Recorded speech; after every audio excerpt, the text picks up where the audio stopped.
하나님께서 주신 기회를 붙잡자. 이 주제를 가지고 기회 시리즈 말씀을 나누고 있습니다. 오늘 21번째. 오늘 말씀의 제목은 위기는 기적을 체험하는 기회다. 위기는 기적을 체험하는 기회다. 그렇게 되시길 주님의 이름으로 축복합니다. 갈릴리 가나의 마을에 혼인잔치가 열렸습니다. 이 갈릴리 가나 혼인집에 신랑 신부가 예수님을 초청하고 예수님의 어머니 마리아도 초청하고 제자들도 초청하고 다른 사람들도 초청을 했습니다. 예수님께서 이 갈릴리 가나의 혼인잔치에 참석한 것은 예수님의 첫 공식적인 행사입니다. 그러니까 예수님이 1살부터 30살까지는 일반 사람, 목수의 아들로 목수로 생을 살아왔지만 이제 3년 반, 30살부터 33살 반까지는 메시아로, 구세주로, 이 세상의 구원자로 이제 출발을 할 때 성령의 기름 부음 받고 광야에 가서 시험을 받고 그리고 이제 예수님이 첫 공식적인 공생애로 출발하는 게 오늘 갈릴리 가나의 혼인잔치입니다. 이제 초청받아 잔치가 무르익 끄는 중에 포도주가 떨어졌습니다. 자, 난감한 일이 생겼습니다. 포도주가 모자란다는 거예요. 이스라엘 사람들은 유목민으로서 양고기를 즐겨 먹습니다. 그래서 양고기를 먹을 때마다 포도주를 음료로 곁들여서 먹었습니다. 그래서 잔치집에 절대로 빠질 수 없는 게 포도주고 가장 중요한 부분인데 포도주가 중간에 떨어졌다는 것은 정말로 곤란한 일입니다. 왜냐하면 그들의 문화에서 포도주는 가장 중요한 거고 포도주를 마시고 그리고 잔치의 흥에 겨워서 신랑 신부를 축복하고 가는 것인데 포도주가 없다 떨어졌다는 것은 신랑 신부의 다른 사람들의 축복을 받을 수 없다는 것도 됩니다. 그래서 힘든 거죠. 난감한 상황이죠. 성경에는 포도주와 포도에 관한 기록이 참 많이 나옵니다. 포도에 관한 기록이 많은 것은 그 당시 구약이나 신약이나 신앙의 생활 방식에 중요한 걸 차지하기 때문에 그렇습니다. 여러분, 노아가 방주에 들어가서 인류의 새로운 시작이 될 때 8식구가 방주에 나와가지고 처음으로 농사 지어서 가꾼 게 포도 농사입니다. 예수님도 뭐라고 말씀하냐면 나는 포도나무요 너희는 가지니. 그리고 포도주를 마실 때 이 포도주는 너희들을 위해 흘리는 나의 피라고도 했습니다. 그러니까 성경에 포도주가 강조가 되죠. 자, 이런 말씀, 성경에는 포도주가 기쁨을 준다고 표현이 돼요. 시편 104편 15절에 사람의 마음을 기쁘게 하는 포도주. 포도주가 사람의 마음을 기쁘게 한다. 자, 전도서 10장 19절에 잔치는 희락을 위하여 베푸는 것이고 포도주는 생명을 기쁘게 하는 것이나. 포도주는 정말 사람의 마음을 기쁘게 하고 생명을 기쁘게 하는 것이다. 성경이 이 정도 말하면 포도주가 참 중요한 자리매김이죠. 그래서 혼인잔치집에 포도주가 떨어졌다고 하는 것은 즐거움이 끊어졌고 잔치에 흥겨운 기분들이 사라지고 말았다는 것입니다. 자, 신랑과 신부는 굉장한 위기에 맞이했습니다. 기쁨의 자리, 결혼의 그 축복된 자리에서 예수님과 그리고 축하하러 온 하객들에게 축하를 받아야 되는데 축하를 받지 못하게 되어 있습니다. 자, 이 위기 서로 맞이할 때 어떻게, 자, 이 난감한 상황을 어떻게 수습하고 어떻게 해결이 될까요? 첫째로 우리가 알아야 될 것은 모자람의 위기가 왔습니다. 모자람의 위기. 요한복음 2장 1절로 3절에 우리 3절까지 다 같이 하도록 합니다. 사흘 되던 날 갈릴리 가나에 혼례가 있어 예수의 어머니도 거기 계시고 예수와 그 제자들도 혼례의 청함을 받았더니 포도주가 떨어진지라. 예수의 어머니가 예수에게 이르되 저들에게 포도주가 없다 하니.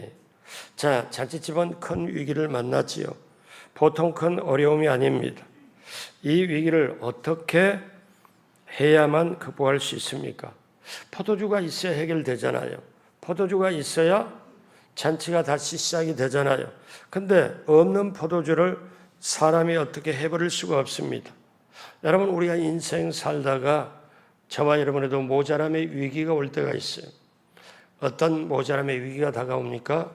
어떤 분은 물질의 모자람, 어떤 분은 재정의 부족함, 어떤 분은 건강의 모자람, 어떤 분은 자녀의 그리고 직장과 사업장의 꿈과 비전을 가지고 소원대로 하고 싶은데 그게 이루어지지 않는 오히려 갈등이나 문제, 모자람이 오게 될 때가 있습니다. 이 모자람은 저나 여러분들이나 원하지 않아요. 예상하지도 않아요. 건강에 모자람이 오는 분들을 보면 갑자기 와요. 그리고 굉장히 당황하고 마치 멍해져 가지고 할 말을 잃어버린 그런 분도 제가 본 적이 있습니다. 인생의 위기, 모자람의 위기는 그때그때마다 원치 않는데 우리에게 다가옵니다. 자, 이 위기 앞에 어떻게 해야 되겠습니까? 둘째로, 위기는 기적을 체험할 수 있는 기회라는 거예요.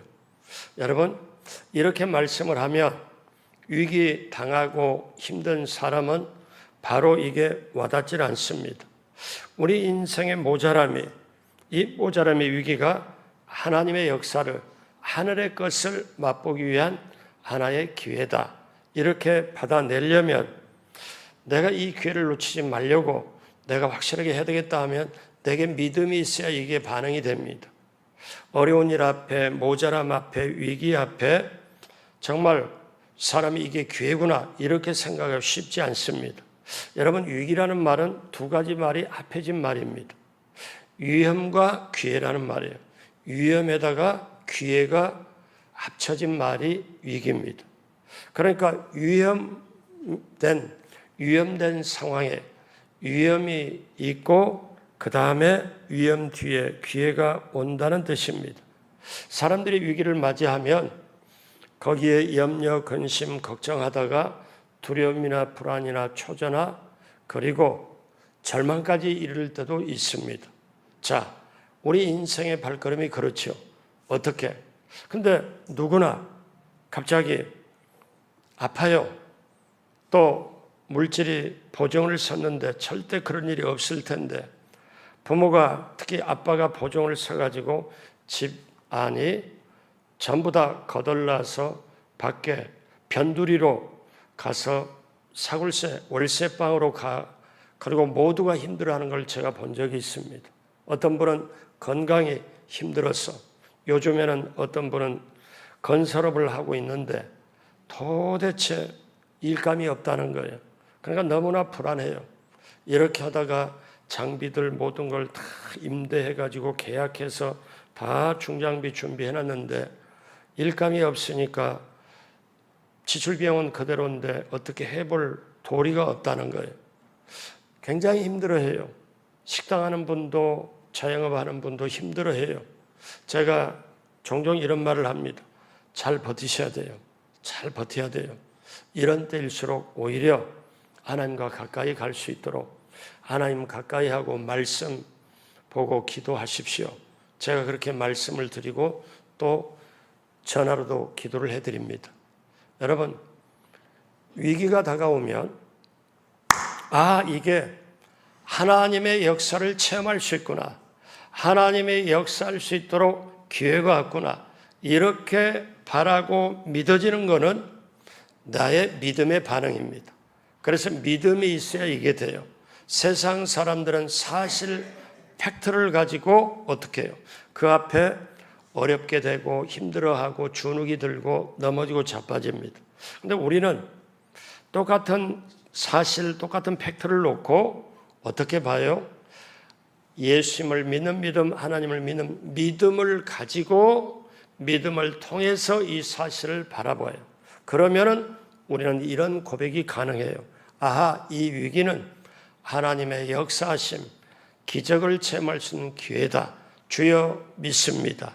현실은 힘들고 어렵지만 반드시 압력의 선을 이룰 줄로 믿습니다. 이렇게 기회구나. 내가 위기와 문제가 왔기 때문에 하나님께 더 나갈 수 있고 더 기도할 수 있고 정말로 새벽이나 금요 성령대만이나 더 나와서 아니 매일매일 작정해서 기도할 수 있고 이게 내게 하나님을 가까이 할 수 있는 기회구나. 여러분 그렇게 믿어지게 되고 그렇게 확신이 들어가길 주님의 이름으로 축복합니다. 같이 한번 따라하세요. 내게 위기가 오면 그때는 하나님의 역사를 체험할 수 있는 기회입니다. 아멘. 그래서 우리가 어떤 위기나 크라이시스 정말 어떻게 해볼 수가 없는 그게 다가오면 내 힘으로는 해결을 안 돼요. 그래서 여러분 확실하게 믿고 어떤 분이 정말 뭘로 봤냐면은 그걸 보고 깨달아요. 여러분 바보 온달과 평강공주랑 우리 다 옛날 얘기 학교 때 벌써 알죠? 근데 예수 믿는 사람이 그걸 보고 깨달았다는 거예요. 뭘 깨달았습니까? 그랬더니 이분이 하는 말이 자기가 바보 온달 평강공주 얘기를 잘 아는데 바보 온달이 그렇게 바보처럼 세상 사람 바보라고 그러는데 평강공주 만나가지고 둘이 결혼해가지고 살면서 위대한 장군이 됐잖아요. 근데 결혼을 해가지고 이 남편을 장군으로 만들려고 하니까 이 공주가 어떻게 남편 보고 콩 한쪽을 콩 하나를 앞에다 놓고 이거를 오늘도 쳐다보고 내일도 쳐다보고 모레도 쳐다보고 끝까지 확실하게 집중해서 쳐다보아라. 그래서 이 바보 온달은 자기 아내 공주가 시키는 대로 그대로 했더니 어떠냐? 이거를 보고 그 다음날 보고 어떤 이 조그마한 콩이 크게 보이고 더 크게 보이고 더 이만큼 크게 보이니까 그때 공주가 시키기를 칼로 콩을 내리쳐서 쪼개라. 그때 이 콩이 크게 보이니까 칼로 내리쳐서 똑같이 정확하게 반을 나누더라는 거죠. 그러면서 예수 믿는 사람이 이걸 보고 뭐냐면 아하 자기가 깨달았대요. 문제를 보고 봤더니 문제가 너무 커져가지고 나를 삼켜버리더라. 그런데 문제가 있을 때 위기가 있을 때 문제만 쳐다보고 문제만 생각하는 게 아니고 이걸 놔두고 이 문제 위에 있는 하나님을 쳐다보고 하나님을 바라보고 아하 그래서 어떠냐면 주만 바라볼지라 너희가 정말 주를 향하여 너희가 눈으로 마음으로 집중하고 바라보라. 이걸 자기가 깨달았다는 거예요. 사랑하는 여러분 기억하십시오. 우리는 세상에 살아간다는 자체가 때때로 고통이고 돈을 벌어야 먹고 살고 건강하려고 노력해야 살아가고 미래를 위해서 노후 대비도 해야 또 살아가고 자식 잘되게 하기 위해서 인생 자체가 생로병사, 희노애락, 흥망성쇠, 생사하복 이게 계속 어우러져요. 이게 인생이기 때문에 쉬운 건 없어요. 그런데 오늘 우리가 어떤 문제를 만났을 때 힘든 걸 만났을 때 누구에게나 모자라면 온다. 모자라면 갑자기 올 수도 있고 온다. 건강이 됐든 물질이 됐든 앞에 진로가 막혔든 그때 이 위기는 이 문제는 하나님의 기적을 하나님의 역사심을 체험할 수 있는 기회다. 믿음으로 그렇게 보고 나가게 되기를 주님의 이름으로 축복합니다. 그러면 해결은 어떻게 됩니까? 셋째로 해결은 예수님을 모시고 구하고 순종하는 것입니다. 오늘 말씀에 그대로 나와요. 자, 해결점을 세 가지로 보면은요. 첫 번째 뭐냐면은 예수님을 모시는 겁니다.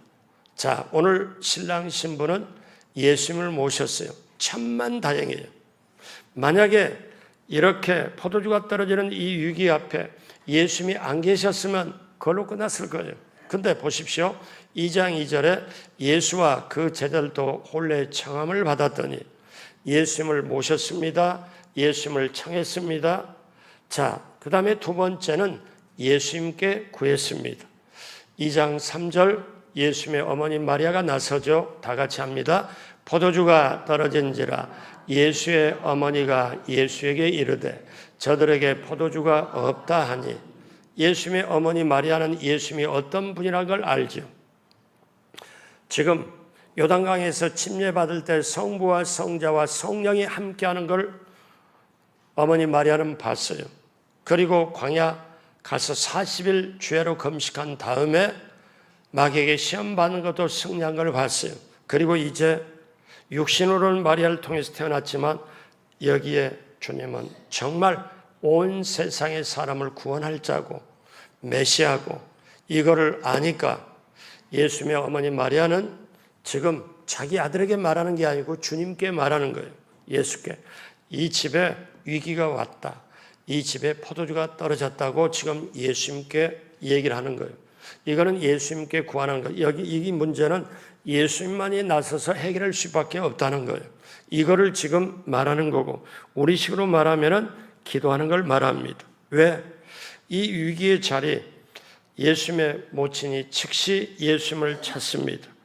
자, 잔치집의 기쁨이 사라지고 흥분된 즐거움이 사라지고 이런 위기가 닥칠 때 사람들은 쉽사리 주님께 찾아야 되는데 주님을 찾지 못할 때가 많이 있어요.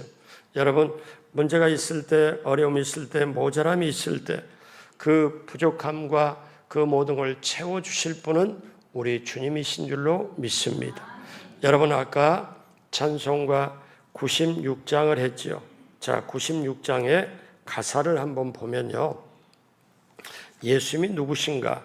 여러분에게 예수님은 누구십니까? 찬송가 96장을 한번 펼쳐보십시오. 여러분에게 예수님은 어떤 분이냐? 예수님은, 자, 96장에 예수님은 누구신가? 오는 자의 위로를 주시고 없는 자에게 풍성을 주시고 천한 자에게 높음 주시고 잡힌 자에게 노임되고 우리 기쁨 되신다. 예수님은 누구시냐? 약한 나에게 강함이 되주시고 눈먼 자에게 빛이 되주시고 병든 자에게 고침을 주시고 죽은 자에게 부활을 주시는, 예수님은 우리 생명이시네. 예수님은 누구시냐? 추한 자에게 정함과 죽을 자에게 생명을 주시고 죄인들을 중보하고 멸망자에 구원되고 우리의 평화 되시는구나. 예수님은 누구시냐?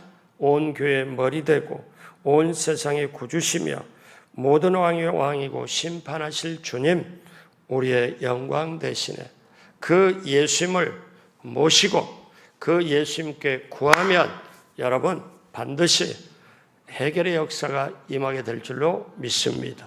그러므로 사랑하는 여러분, 위기는 최상의 선물을 받을 수 있는 기회라는 것을 아셔야 돼요. 위기는 주님이 일하실 수 있는 기회구나.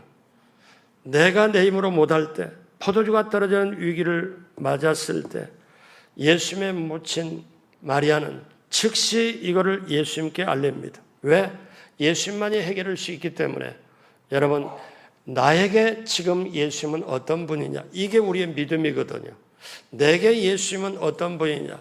문제도 해결하고 위기도 해결하고 모든 걸 채워주시고 내 생사부가 흥망성쇠와 희노애락과 생로병사 모든 걸 주관할 수 있는 분이다. 이거를 믿어지는 만큼, 믿음이 확실하면 주님을, 확실한 만큼 주님을 의지할 수밖에 없어요. 그렇게 되시기를 주님의 이름으로 축복합니다. 자, 그러면 우리가 문제를 해결할 때 첫 번째 예수님을 모셨어요. 두 번째 예수님께 구했어요. 하나 더 있습니다. 세 번째는 예수님의 말씀에 그대로 순종했다는 거예요. 여러분, 이게 중요합니다. 예수님 모시고 예수님께 기도하고 예수님 말씀하신 그대로 순종했다. 자, 2장 5절 같이 합니다. 그의 어머니가 하인들에게 이르되 너에게 무슨 말씀을 하시든지 그대로 하라 하니라. 예수님의 어머니 마리아는 알아요. 예수님이 기적을 베풀 수 있다는 걸 알아요. 그래서 하인들을 모읍니다. 지금 여러분 이때 보면 남자보다 여자가 훨씬 빨라요. 어제 제가 어떤 얘기 들었냐면 그저 우리는 남자가 저한테 하는 말이에요. 어제 점심 식사할 때 그저 아내 말을 그냥 각듯이 들어야 우리는 살아갈 수 있습니다 하고 저한테 얘기를 해서 같이 웃었는데, 말 안 들으면 그 다음날 아침 반찬부터가 그냥 달라진다고 해가지고 그저 말을 들어야 됩니다 하고 얘기를 하는데, 남자가 나선 게 아니고 지금 여자 마리아가 나서서 하잖아요. 여자분들이 훨씬 판단이 빠릅니다. 정말 빨라요. 뭐라고 말씀해요? 이렇게 말씀하잖아요. 하인들을 모아놓고, 하인들을 불러놓고, 저 예수님이 뭔가 말할 거다. 그러면 무슨 말씀을 하시든지 그대로 들어라. 우리식으로 말하면 토달지 말아라. 뭐 어쩌고저쩌고 하지 말고 무조건 그대로 들어라. 아예 예수님의 어머니 마리아가 하인들을 불러놓고 도장을 확 찍습니다. 자, 그런데 그 이어서 예수님이 뭐라고 말씀하시느냐? 2장 7절에 예수께서 그들에게 이르시되 항아리에 물을 채우라 하신즉 아기까지 채우니. 그러니까 항아리에 돌 항아리 6이 있는데, 그 당시에 이 항아리가 있는 거는 이스라엘의 사막 지방에 먼지가 대부분 날을 자고 집안에 들어가려면, 집안에 들어가서 사람이 다 자고 먹고 하는데 먼지까지 다 들고 가면 안 되잖아요. 그래서 집 입구에 항아리가 있어요. 그러면 손도 씻고 발도 씻고 그리고 들어가서 같이 대화도 나누고 음식도 같이 먹습니다. 마가복음 7장 3절에 보면 그 당시 문화가 이렇게 되죠. 바리새인들과 모든 유대인들의 장로들의 전통을 지켜 손을 잘 씻지 않고서는 음식을 먹지 아니하며, 손을 잘 씻지 않고는 음식을 먹지 아니하며.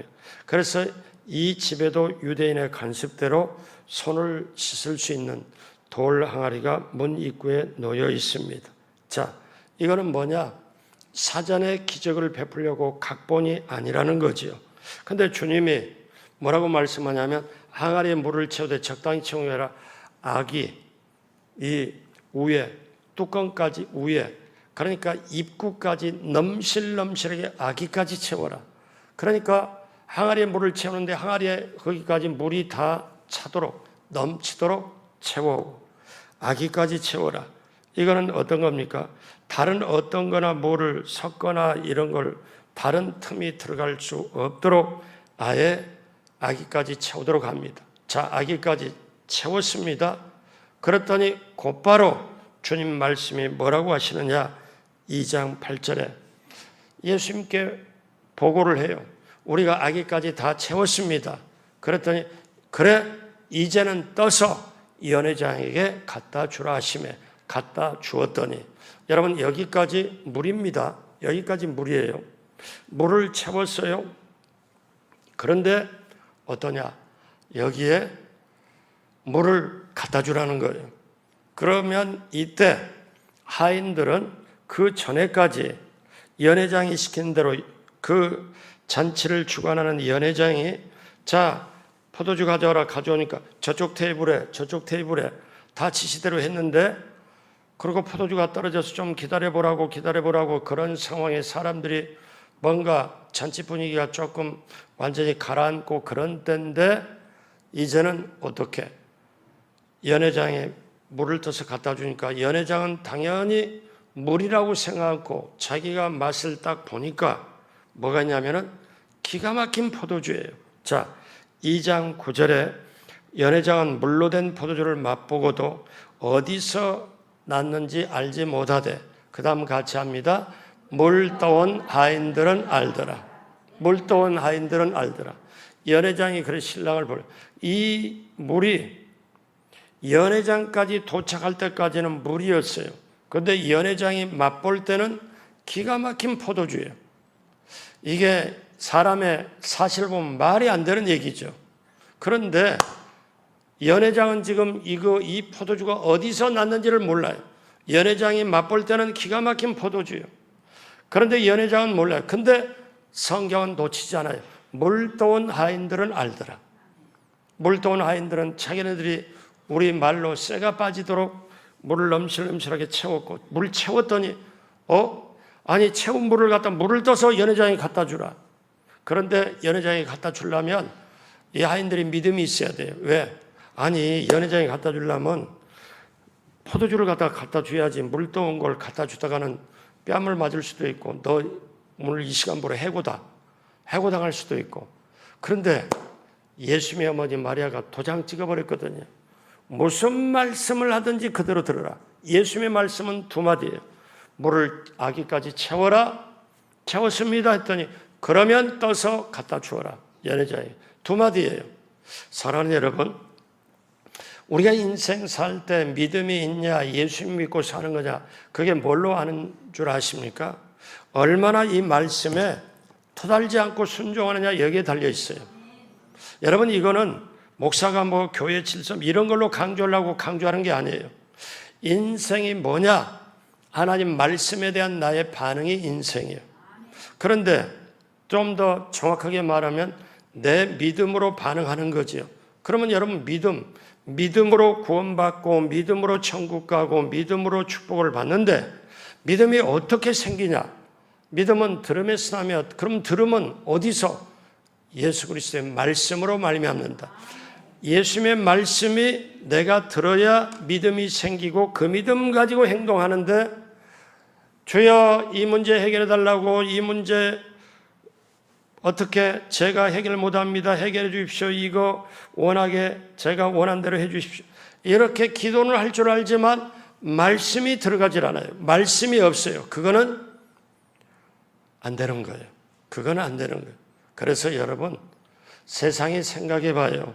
성경에 보고 우리가 찬송이 나오지만 믿음이 금보다도 귀하다. 여러분, 우리가 일을 해서 돈을 벌어야 먹고 살아요. 때때로 이 일을 하고 예약을 다 받아놨는데 하려고 보니까 몸의 컨디션이 너무 안 좋아. 그래도 약을 먹어가면서 몸 추스려가지고 일을 해야 되는 게 우리가 인생이에요. 때때로 고달프고 힘들 때가 있어요. 그런데 여러분, 돈을 벌기 위해서도 우리가 있는 노력 없는 노력 다 하잖아요. 그런데 믿음을 내가 가지기 위해서, 믿음 가지고 구원받고 믿음 가지고 축복은 믿음 위에 주님이 역사하니까 믿음 없으면 아무것도 없거든요. 그런데 그 믿음이 그냥 되어지는 것 절대로 아니거든요. 하나님이 우리에게 은혜로 주어져야 믿음이 되지만요, 여러분, 믿음은 말씀을 들음으로. 그러니까 오늘 말씀에 주님께서 무슨 말씀을 하든지 그대로 들으라. 이게 저와 여러분들에게 중요한 거예요. 여러분, 이 하나님의 말씀이 들어야 믿음이 생기고. 그러면 제가 지금까지 이렇게 목회를 하면서 본 게 결론이 하나 있습니다. 어떤 결론이냐? 신앙생활 30년을 50년을 했던 전부 보면 제가 이제 초점이 하도 많은 걸 겪고 많은 걸 보니까 결론적으로 나오는 게, 저분이 하나님 말씀에 순종하냐, 저분이 하나님 말씀에 순종 안 하냐, 하나님의 말씀을 정말로 들어서 저분이 변화됐냐, 하나님 말씀 중 이걸 보면 정확하게 나와요. 겉으로는 얼마든지 괜찮은 척 할 수 있어요. 신앙이 좋은 척, 신앙의 경력도 자랑하고 모든 거 다 할 수 있지만 결론은 뭐냐? 어떠냐면 하나님 말씀에 순종하냐 안 하냐, 여기에. 여러분, 순종이 위대한 거고요. 순종이 영적 실력입니다. 믿음이 있어야 순종하고 사랑이 있어야 순종하지. 아무나, 세상의 가요에 뭐라고 그래요? 사랑은 아무나 하나. 오늘 이 시간에 순종은 아무나 하나. 아무나 하는 게 아니에요. 여러분, 우리가 오늘 세 가지를 우리가 확실하게 알아요. 위기가 다가왔을 때, 문제가 다가왔을 때 첫 번째 예수님을 모셔요. 그 다음에 두 번째 예수님께 기도해요, 구해요. 세 번째 예수님 말씀하신 대로 그대로 따르는 것. 여기에 조미료 치지 않고 내 생각 경력 보태지 않고 말씀 그대로 순종하는 것. 여러분, 그렇게 되시길 주님의 이름으로 축복합니다. 물도온 하인들은 얼마나 자부심이 있었겠어요. 세상에 자기네 말로 우리하고 환경이 달라서 거기에 항아리에 물 채우려면 우리는 그냥 수도꼭지 호스로 연결해서 항아리 딱 뜨면 바로 차면 옆에 차고, 우리는 그렇게 생각하잖아요. 이 갈릴리 가나 지역, 이 여기에 사막 지역, 조금 괜찮은 지역일지라도 물을 길러서 채우려면 깊은 우물에서 올려가지고 이걸 채워야 하니까 허리가 이고 땀이 범벅이 됐을 겁니다. 그렇게 딱 채웠더니 이제는 떠서 갖다 주라.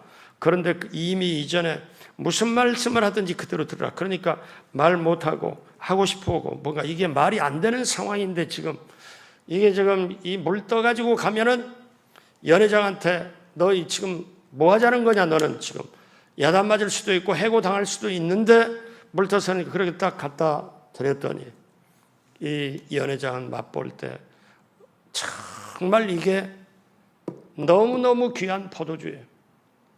그래서 신랑을 부릅니다. 연회장이 그 신랑을 불러서 뭐라고 얘기하느냐? 10절 다 같이 합니다. 10절입니다. 말하되 사람마다 먼저 좋은 포도주를 내고 취한 후에 낮은 것을 내거늘 그대는 지금까지 좋은 포도주를 두었도다 하니라. 여러분, 여기서 우리가 깨닫는 게 있습니다. 사람들은 잔치를 벌이면 이 연회장이 다른 집에도 다른 마을에도 잔치를 주관하고 계속 잔치를 하니까 알잖아요. 근데 자기 수준의 얘기를 하는 거예요. 뭐라고 수준 얘기해요? 자기 수준의 연회장이 딱 여러 군데 내가 경력상 연회를 내가 많이 주관을 해봤는데 처음에는 질 좋은 포도주 딱 내서 사람이 야, 이 집 포도주 끝내준다, 맛있다 그러고 먹고 약간씩 취하면 흥얼흥얼하고 그냥 그렇게 하면은 그 다음에는 질이 낮은 포도주도 분간이 안 되기 때문에 그렇게 해서 보통 그렇게 하는데 이 집은 어떻게 가장 좋은 포도주를 인제서 이걸 내느냐? 그러니까 자기가 말한 연회장이 말한 상식을 지금 뒤집어 엎고 연회장이 지금 증거하잖아요. 일반 다른 데는 좋은 포도주 다 취하고 나면 낮은 거 그냥 이렇게 내는데 이 집은 이렇게 영어 성경에 보면 은혜가 돼요. 더 베스트 와인. 그러니까 뭐냐면 가장 좋은 포도주. 이거를 세이브 저장해뒀다. 근데 여러분 여기서 우리가 이걸 깨닫는 게 은혜예요. 보십시오. 자, 이게 참 중요한 건데요. 우리가 사는 인생에 위기가 왔어요. 문제가 왔어요. 내가 해결하려고 하면 아둥바둥대도 해결이 안 돼. 근데 위기가 왔어요. 근데 예수님을 모셨어요. 예수님께 기도했어요. 예수님 말씀한 대로 그대로 순종했더니 내 수준으로 해결되는 게 아니고 예수님의 수준으로 해결됐다는 거예요. 그러니까 사람이 만들고 아무리 애쓰고 경력으로 했던 포도주 맛이 아니라 예수님이 만든 포도주, 예수님의 수준의 포도주를 맛보고 연회장이 맛을 보고 얘기하잖아요. 가장 좋은 포도를 두었도다. 자, 그러면 이렇게 말씀드리고 싶어요. 내 인생의 문제, 내 인생의 길을 가는 동안에 생사복이 있고 흥망성쇠가 있고 생로병사 아니면 희노애락이 있다 할 때 내게 문제나 위기나 물질이든 건강이든 자식이든 아니면 취업이든 사업이든 모든 게 위기가 왔을 때 그때 예수님을 모시고 예수님께 기도하고 예수님 하나님 말씀한 그대로 순종했더니 내 수준으로 해결되는 게 아니라 내가 바라는 대로 해결되는 게 아니라 하나님의 수준으로 해결되더라. 여러분, 이게 가장 좋은 것. 그러니까 예수님이 주시는 것은 가장 좋은 것, 하나님이 주시는 건 가장 좋은 것, 우리가 믿는 하나님은 좋으신 하나님. 여러분, 이게 저와 여러분들의 첫 번째 기적에서 말씀드리고 가르쳐 주신 거예요. 여기서 하인들의 기쁨을 한번 봐요. 하인들은 정말 땀이 범벅되고 허리가 휘고 막 아플 정도로 물을 채웠어요. 그런데 물을 떠서 갖다 주라니까 세상에 자기가 알거든. 자기가 물을 채웠고 자기가 떠서 갖다 줬는데 연회장이 갖다 줬는데 연회장이 맛볼 때는 극상의 최고의 포도주거든. 근데 이 포도주를 하인들은 알잖아요. 저는 제가 이거를 한번 하인들의 입장을 곰곰이 생각해 봤어요. 잔치가 다시 엄청나게 잔치가 좋아지고 사람들은 포도주 맛을 보다가 떨어졌다고 포도주가 했다가 다시 맛보니까 이전에 맛보지 못한 포도주. 그러니까 잔치는 다시 엄청나게 무르익고 박수치고 신랑 신부 축복하고 어떻게 세상에 이런 포도를 놔두면. 그리고 잔치가 잘 끝났을 때 집으로 돌아가는 하인들이 저는 이랬을 것 같아요. 자기 아이들 이리 와. 자기 부인 이리 와봐. 내가 오늘 기가 막힌 일을 봤어. 그러면서 어떠냐면 세상에 내가 잔치집에 결혼잔치집에 한두 번 가. 그리고 한두 번 내가 해봐. 오늘 또 물 체온이라고 정말 쇠가 빠졌거든. 근데 내가 눈으로 직접 봤는데 내가 이거는 보았는데 물을 채웠거든. 근데 그 물을 떠서 갖다 드렸거든.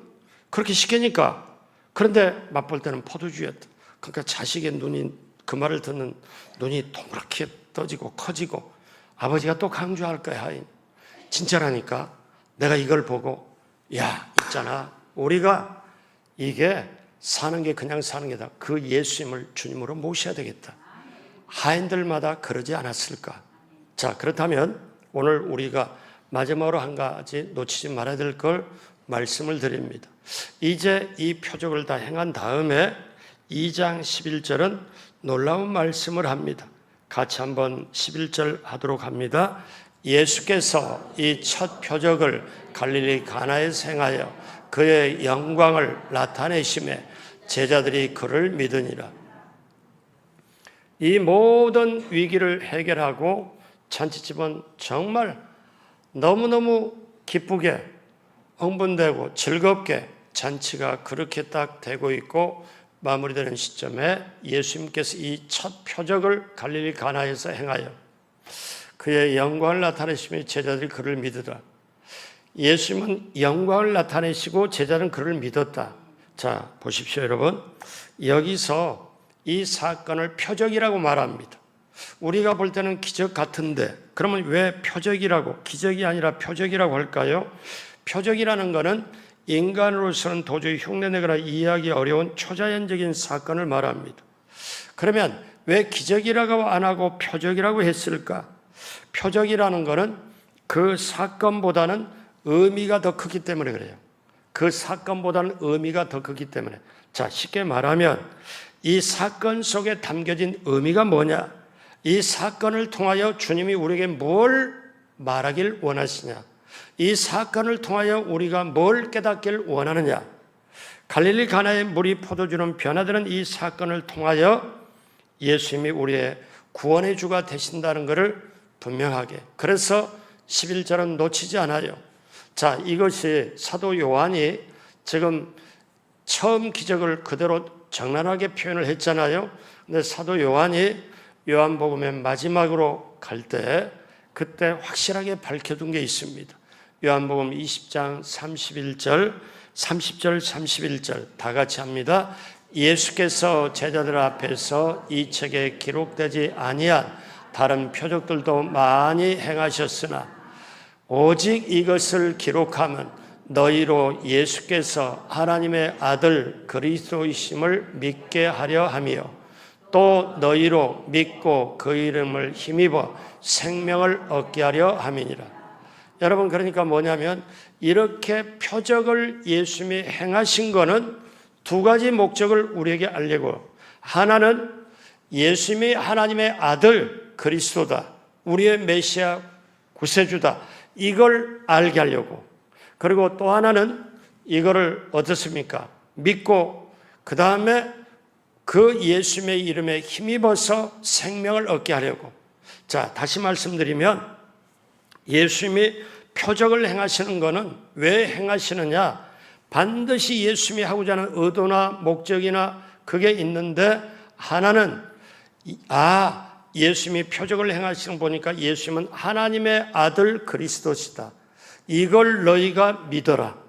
내가 하나님의 아들 그리스도다, 메시아다, 구세주다, 이걸 믿어라.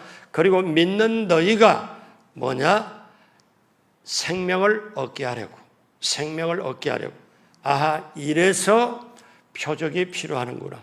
이래서 저와 여러분들이 예수 믿고 때때로 아픈 몸이 기적을 깨끗이 표적을 체험해서 아픈 몸이 낫고, 그 다음에 문제가, 위기가 해결되고 하나님의 은혜를 체험할 때마다, 작은 것 체험하고 큰 것 체험할 때마다 주님이 해주셨어. 주님은 살아계신 하나님의 아들이야.